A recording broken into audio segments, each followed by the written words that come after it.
Oduro. I'm the VP of Product for Kudigo. I'm showcasing a new product of us called VerifiBuy. We are in the business of enabling trust. That means in the social media commerce. For example, Sandra wants to buy a dress on Instagram. She's made a deal in the DMs with the merchant. After she was convinced to make her payment, she's now wondering, is my dress going to arrive? And is my money secure with the merchant? With VerifiBuy, we created a solution where we enable the merchant and the buyer to trust each other through the services we offer. It's a simple solution that we offer. It's a way for the merchant to log in on the VerifiBuy platform, create a verified payment link where the buyer can now send the money to, and we hold it for them in escrow. So once the merchant delivers the product, we release the money, so both parties have an extra external party where they can, where they can, sorry, I'm trying to run ahead of myself. Okay. So then the seller dispatches the items, we put in a USSD code for the delivery guy, and the money gets paid off to the merchant. Sorry. So about 63% of consumers in Nigeria who shop online have shared that they've been scammed when shopping online. So as my CEO himself also several times, I promised him not to tell, but he also several times got scammed online, so we decided it's time for us to create a solution for this. We are targeting sellers, payment gateways, and buyers. In our current pilot, we have over 50 merchants onboarded outside of the Kudigo infrastructure, where we have our own pool of merchants, and we were able to process 50K USD in funds. We use different kind of APIs. We have the web app, USSD, and the WhatsApp bot, because we chose to not build a specific app for the solution, but rather incorporate the tools that merchants and users use on a daily basis.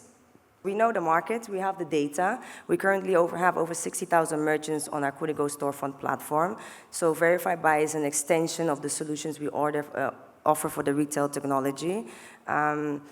VerifiBuy offers more transactions, more users, and zero risks. We have built an infrastructure where we incorporate existing payment platforms.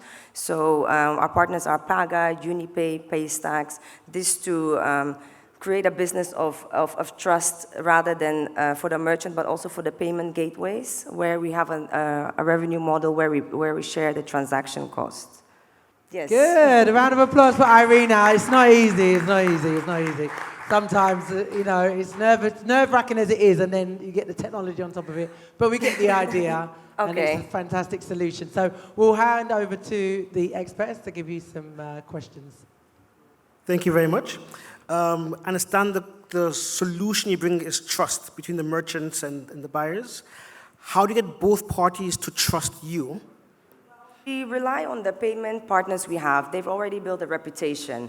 Most people that are trading right now already use Paystack, Paga, Unipay to finalize their transactions. So when a merchant onboards, they are able to use their payment gateway of preference, which gives us also obviously a bit of leverage. Like we've already doing business with the people you are sharing your money with. And I think with Kudigo over the years, we've created a source of trust when it comes to retail and the solutions we offer on the West African market. And I guess you focus more on the social commerce side. Yes. How big do you value that market? Maybe in just in Nigeria? Oh, it's a huge market. I think, I mean, I don't know the exact number, but I think it's 1.3 billion and it's growing. I mean, social media is great for engaging, but in Africa we shop on it, and the transactions or the deals are usually made in the DMs. And there's no way to track that, so it's trust and it's bond of word. Unfortunately, a lot of people get scammed like that for huge amounts of money. So our solution wants to create something where people feel safe in, you know, as a merchant, knowing that your money is safe, and as a buyer as well. So we link the two parties. The two markets, yes. Okay. Thank you. Building up on that, and thanks again for your presentation. I know despite the technical difficulties. Apologies, it was a bit messy. No need.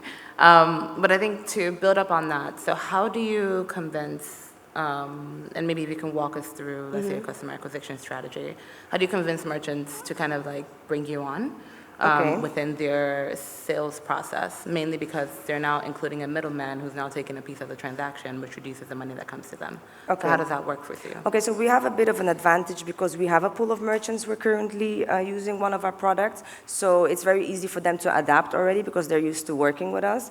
And some of them are obviously also looking for solutions where they want to integrate the social media aspect. Instagram Shop doesn't always work reliable. Facebook as well has a marketplace, but it just doesn't integrate the tools we need as African sellers or buyers.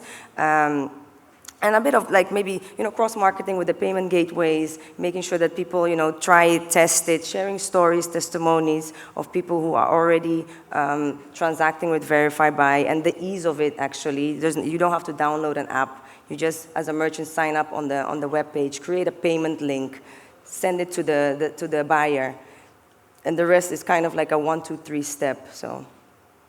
Like a virtual shopping marketplace? Yes. Automated solution with WhatsApp bots. Okay. I think it's quite interesting and innovative. So firstly, how do you see this scaling as you grow more merchants? And also, what kind of customizability do you offer merchants when they are handling such a solution as well?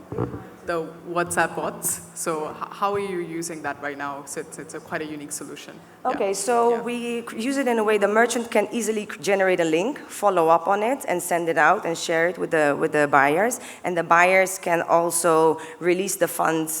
So we have an automated system where they can input certain demands that they need, create a link, release the funds, let the merchant know that the delivery has been done so they can release the funds as well. The scaling of this, I think, because we're using tools that are kind of innate for people who are already currently selling and buying, that the adaptation and the steps that need to be taken is quite easy and straightforward. So we've tried our best to simplify the process as possible by integrating the things that we already use for selling and buying. That adaptation actually leads to trust and adoption of your technology, essentially. Yes. Thanks. Just a question really about where the liability lies in terms of delivery fulfillment. And related to that, given, how maybe disjointed last mile delivery is in this part of the world, how you deal with disputes that might come up on the platform? Well, we do have a conflict mediation, but that actually comes after the fact. I think the most important part is that the money is held in escrow. So if you don't get your goods delivered, you get your money back. So there's no loss for you. As a merchant, the money is in a safe place, so you know that the person is ready to take off the goods from you. And we have a last element of it, which includes the delivery of preference, where the rider inputs the code of the person who bought the product, and that will release the payment instantly to the merchant. So if I come to the door, deliver your product, you'll get a code sent to you. You send the code to me, I verify that I've delivered the product to you, and the money automatically gets released to the merchant. And how do you, maybe the last question is, what percentage of that transaction do you take as revenue? It depends, about 0.75, 1%. It depends on the deal we have with the payment gateway and the terms that they have. So we make a percentage on the transaction of the merchant and a small percentage of the seller's transaction as well for the security we offer. Okay. Sorry, it's one last thing. Is the payment of the rider also included in the USSD verification? So the rider only gets paid when he enters the code? That depends on the merchant's preference. So the merchant puts in the delivery details because we're not trying to take away the fact that the merchant and the seller and the buyer are doing their own, negotiating in the DMs. We're just trying to kind of stack it all up together. So if the merchant and the buyer have agreed that you're paying 30 CDs for delivery, it's all included in the payment. Okay, guys, time's up. Can I have a round of applause for Irina, please? Thank you.